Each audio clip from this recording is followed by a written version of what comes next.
আরজিকর মেডিকেলে নক্কারজনক ঘটনা রাতারাতি জনজাগরণ তৈরি করেছে। এক মেয়ের জন্য বিচার চেয়ে রাতের দখল নিচ্ছে দলে দলে মেয়েরা।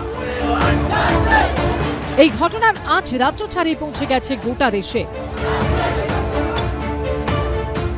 আর এই প্রেক্ষাপটে আরজিকর কাণ্ড নিয়ে সরব হলেন খোদ রাহুল গান্ধী, যিনি ইন্ডিয়া জোটে তৃণমূলের শরিক কংগ্রেসের মুখ এবং বর্তমানে লোকসভার বিরোধী দলনেতা। আরজিকর মেডিকেলে মহিলা চিকিৎসককে ধর্ষণ খুনের ঘটনায় সরাসরি তৃণমূল সরকারের পুলিশ ও প্রশাসনকে আক্রমণ করলেন রাহুল গান্ধী। এক্স হ্যান্ডেলে তিনি লিখেছেন, নিহতের ন্যায় বিচার নিশ্চিত না করে অভিযুক্তদের বাঁচানোর চেষ্টা, হাসপাতাল ও স্থানীয় প্রশাসন সম্পর্কে গুরুতর প্রশ্ন তুলে দিল। এখানেই থেমে থাকেননি তিনি, ছত্রে ছত্রে তুলোধনা করেছেন আরজিকর মেডিকেলে ঘটে যাওয়া জঘন্য এই ঘটনার। বলেছেন, কলকাতার এক জুনিয়র ডাক্তারকে ধর্ষণ ও খুনের বিভৎস এই ঘটনায় হতবাক গোটা দেশ। যেভাবে তার উপর নৃশংস ও অমানবিক অত্যাচার চালানো হয়েছে, তাতে চিকিৎসক সমাজ ও মহিলাদের নিরাপত্তাহীনতার পরিবেশ তৈরি হয়েছে। এরপরই রাহুল গান্ধী প্রশ্ন তুলেছেন, যদি মেডিকেল কলেজের মতো জায়গাতেই চিকিৎসকরা সুরক্ষিত না হন, তাহলে কিসের ভিত্তিতে বাবা মা তাদের সন্তানদের বাইরে পড়তে পাঠাবেন? দিল্লির নির্ভয়া গণধর্ষণ ও খুনের ঘটনার প্রসঙ্গ তুলে কংগ্রেস সাংসদ বলছেন, নির্ভয়া কাণ্ডের পর তৈরি হওয়া কঠোর আইনও কেন এই ধরনের অপরাধ ঠেকাতে ব্যর্থ হচ্ছে? এ রাজ্যে নারী নিরাপত্তা নিয়ে বিরোধীরা সরব হলেই পাল্টা বিজেপি শাসিত উত্তরপ্রদেশের হাথরাস, উন্নাওয়ের মতো ঘটনার প্রসঙ্গ টেনে আনে তৃণমূল। কিন্তু এদিন হাথরাস, উন্নাওয়ের সঙ্গে আরজিকর কাণ্ডকে কার্যত এক আসনে বসিয়ে দিয়েছেন খোদ রাহুল গান্ধী। তিনি লিখেছেন, হাথরাস থেকে উন্নাও এবং কাঠুয়া থেকে কলকাতা, মহিলার উপর ঘটে যাওয়া এইসব ঘটনার বিরুদ্ধে সব দলকে একত্রিত হয়ে দৃঢ় পদক্ষেপ করতে হবে।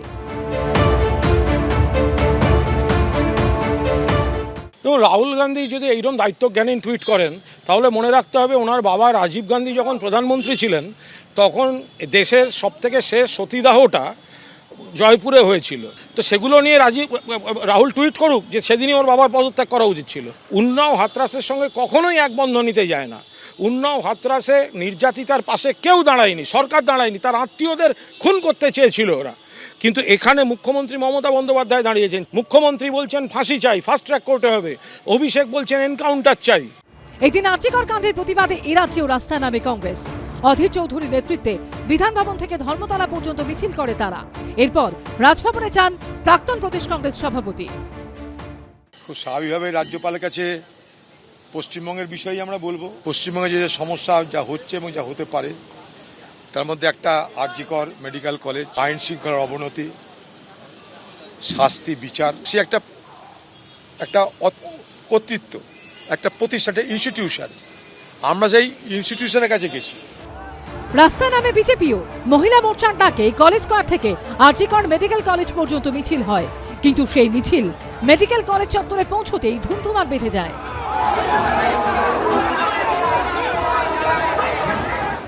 আমরা পুলিশ এবং স্বাস্থ্যমন্ত্রী তার পদত্যাগ দাবি করছি। এই দপ্তর যদি অন্য কারোর হাতে থাকতো, তার পদত্যাগ চাইতাম। উত্তরপ্রদেশে উন্নাও, হাথরাস, প্রয়াগরাজ শুধু ধর্ষণ করে খুন নয়, যাতে বিচার না চাইতে পারে মেয়েটির বাবা তার আত্মীয়দেরকে খুন করার প্লট।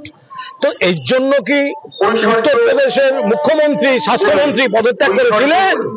ডবল ইঞ্জিন সরকার, গুজরাট, বিলকিস, ধর্ষণ, পরিবার, পদত্যাগ করেছিলেন, ওনারা চেয়েছিলেন। মধ্যপ্রদেশ, এরকম ভরি ভরি অভিযোগ।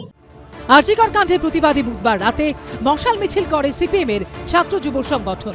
শিবাশিস মৌলিক, উজ্জ্বল মুখোপাধ্যায় ও অর্ণব মুখোপাধ্যায়ের রিপোর্ট, এবিপি আনন্দ।